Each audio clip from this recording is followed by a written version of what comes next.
La si hu helama Jerusalem thought hopi nom tu Zion tate to la lên nó lê kẻ ngồi nấu chú và dinh nghìn ô chứ gấm nôm đinh tan trong ấy to lê một thêm ta lâu dài ôn khúc bi no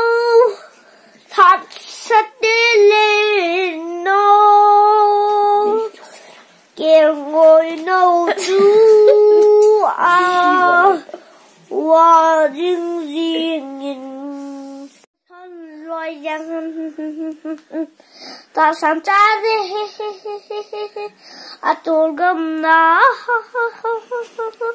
nắm lâu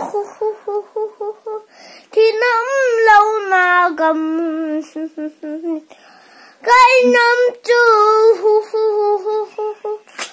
ô có thân loài dinh hen xin là gầm nhị bạch ta sáng cha đi tôi gầm na nắm lâu thì nắm lâu na gầm cái gầm gì